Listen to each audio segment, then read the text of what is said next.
Preparing for a corporate banking relationship manager interview. You've reached Candy Mentor, and this video is for you. We'll walk through 15 key questions you're likely to face. For each question, you'll see a sample answer, followed by the key points to cover. Subscribe, like, and share, and drop a topic request in the comments. Question 1. What does a corporate banking relationship manager do? A corporate banking relationship manager is the commercial lead for corporate clients. I would describe the role as owning the client relationship, understanding the company's strategy, identifying financing and treasury needs, and coordinating internal product partners. The RN is not just a salesperson. They are also the first line of defense on credit quality, profitability, compliance, and client conduct. Success comes from growing wallet share while protecting the bank's balance sheet. While answering, focus on the RM as both revenue generator and risk steward. Cover client coverage, credit origination, portfolio monitoring, internal coordination, compliance responsibilities, and the need to balance growth with prudent balance sheet use. Question 2. How would you build a relationship with a new corporate client? I would start before the first meeting by reading filings, news, capital structure, and peer trends. In the meeting, I would ask about growth plans, liquidity pressures, supply chain, acquisitions, and risk management rather than immediately pitching. Then I would identify 2 or 3 relevant ideas, bring the right treasury, FX, trade, or debt partners, and follow up quickly. Trust builds when the client sees preparation, consistency, and practical advice. In your answer, talk about mapping stakeholders, researching the company, leading with insight, asking diagnostic questions, and building trust before pushing products. Include follow-up discipline and coordination with product specialists. Question 3. How do you assess the creditworthiness of a corporate borrower?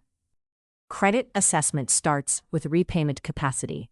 I would review the business model, industry position, revenue quality, margins, leverage, liquidity, and cash conversion. Then I would stress test EBITDA, working capital, and interest coverage to see whether debt service remains manageable. I would also consider collateral, covenant headroom, management quality, ownership support, and existing banking behavior. The key is connecting financial ratios to the real business risks behind them.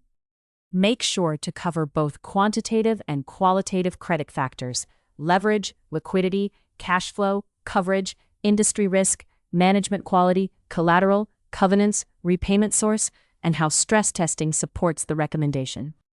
Question 4. A client is growing revenue quickly, but generating weak cash flow. How would you think about the risk? Revenue growth can hide liquidity stress. If a client is growing fast, but cash flow is weak, I would examine receivables days, inventory build, supplier terms, CapEx, and customer concentration. The conversation should separate temporary working capital strain from structural margin or collection problems. I might propose a borrowing-based facility, tighter reporting, or covenant flexibility if the fundamentals are sound. If cash burn is persistent, I would reduce exposure or seek additional support. While answering, distinguish accounting growth from cash generation. Mention working capital absorption, receivables quality, inventory build, CapEx, seasonality, customer concentration, and whether weak cash flow is temporary or structural. Question 5. How would you price a corporate loan facility? Loan pricing should compensate the bank for risk, capital, liquidity, and relationship value. I would look at credit rating, tenor, security, utilization, expected loss, regulatory capital, funding cost, and comparable market pricing. Then I would assess total relationship return, including deposits, treasury, FX, trade finance, and fee opportunities. I would not underprice simply to win volume. The facility must meet risk-adjusted return hurdles and fit the client strategy. Be sure to mention risk-adjusted return, cost of funds, regulatory capital, expected loss, tenor, collateral, utilization, market comps, ancillary revenue, and why pricing should reflect both credit risk and total relationship value. Question 6. How do you identify cross-selling opportunities without damaging client trust? Cross-sell works best when it solves a real client problem. For example, if a manufacturing client imports raw materials, pays suppliers in euros, and has seasonal inventory build, I would connect trade finance, FX hedging, and cash management, rather than pitching separately. I would use discovery questions to uncover pain points, quantify the benefit, and involve specialists early. The goal is deeper share of wallet through relevance, not product dumping. In your answer, talk about needs-based cross-selling rather than product pushing. Include discovery questions, client pain points, treasury services, trade finance, FX, debt products, internal specialists, and measuring share of wallet expansion. Question 7.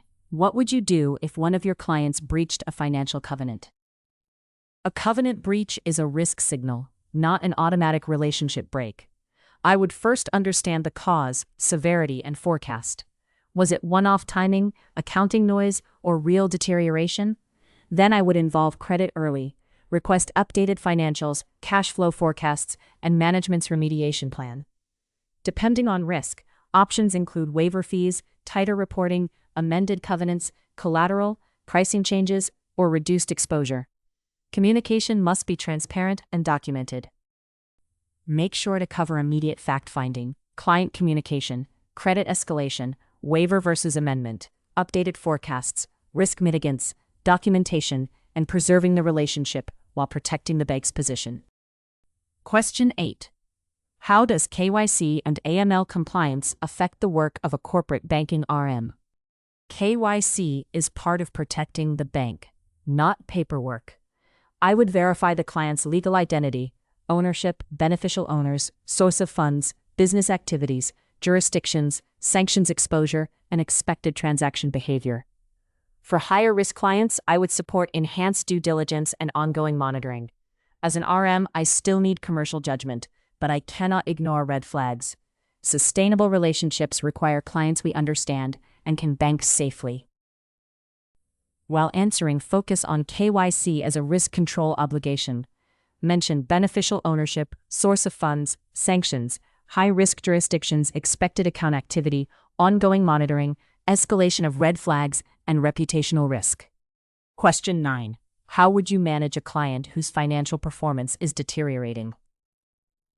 Underperformance needs early engagement.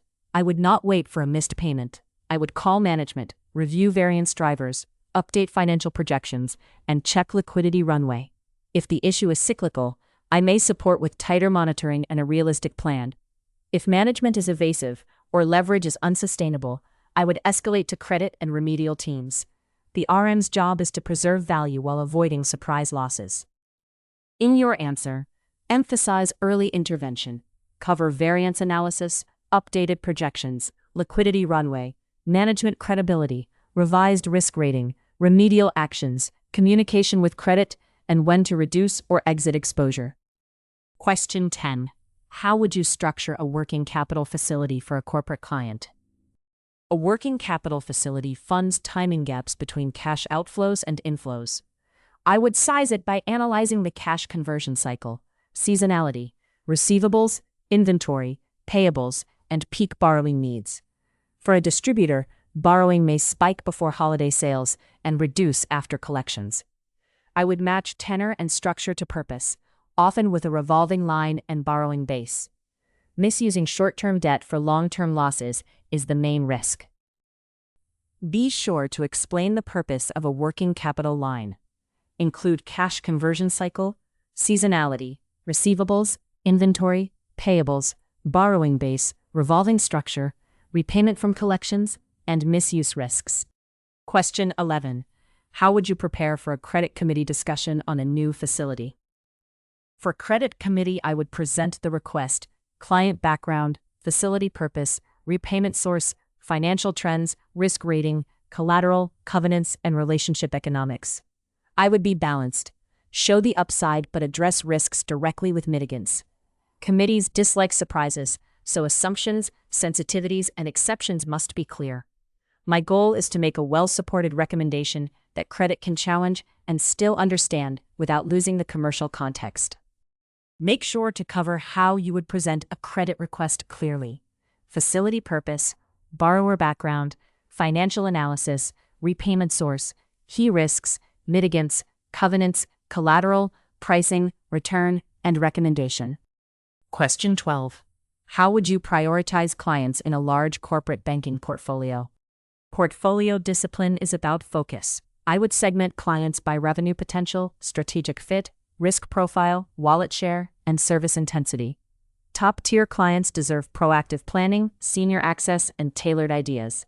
Higher risk or low-return names need repricing, reduced limits, or a clear path to profitability. I would maintain a pipeline, track next actions, and use portfolio reviews to balance growth with credit quality and capacity. While answering, discuss segmentation and time management. Mention revenue potential, strategic fit, risk rating, profitability, wallet share, service needs, pipeline discipline, portfolio reviews, and balancing growth opportunities with problem credits. Question 13. A competitor offers your client a lower-priced loan. How would you respond? If a competitor undercuts pricing, I would avoid reacting emotionally. First, I would understand the competing. In your answer, avoid saying you would simply match price. Discuss total relationship return, competing structure, client value proposition, risk-adjusted hurdles, ancillary business, negotiation discipline, and willingness to walk away. Question 14. How would rising interest rates affect your corporate banking clients and your coverage strategy? Interest rates directly affect client cash flow and bank opportunity. In a rising rate environment, I would revisit interest coverage, refinancing maturities, floating rate exposure, and covenant headroom. For clients with variable rate debt, hedging through swaps or caps may be appropriate. I would also discuss deposit strategy, working capital efficiency, and CapEx timing.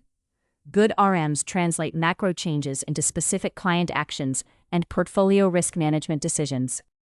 Be sure to mention how rates affect client debt service, refinancing, deposits, hedging demand, interest coverage, covenant headroom, sector stress, and how an RM turns macro views into client conversations. Question 15. What metrics would you use to judge whether a corporate banking RM is successful? RM performance is measured across growth, profitability, risk, and conduct. I would expect metrics such as loan balances, deposits, fee income, wallet share, pipeline conversion, client retention, and risk-adjusted return. But the best RMs do not chase revenue blindly. They maintain credit discipline, documentation quality, KYC compliance, and collaborative execution. A strong year means profitable growth with clients who fit the bank's strategy and risk appetite. Make sure to cover a balanced scorecard: revenue, loans, deposits, fees, wallet share, pipeline conversion, client retention, risk-adjusted return, credit quality, compliance, teamwork, and adherence to the bank's risk appetite. If you are still with us, congratulations! You are much ahead of the rest and serious about preparing for your interview. We hope we were able to add value to your preparation and create some helpful content. Do not forget to like and share this video. Your small act can do great things for us.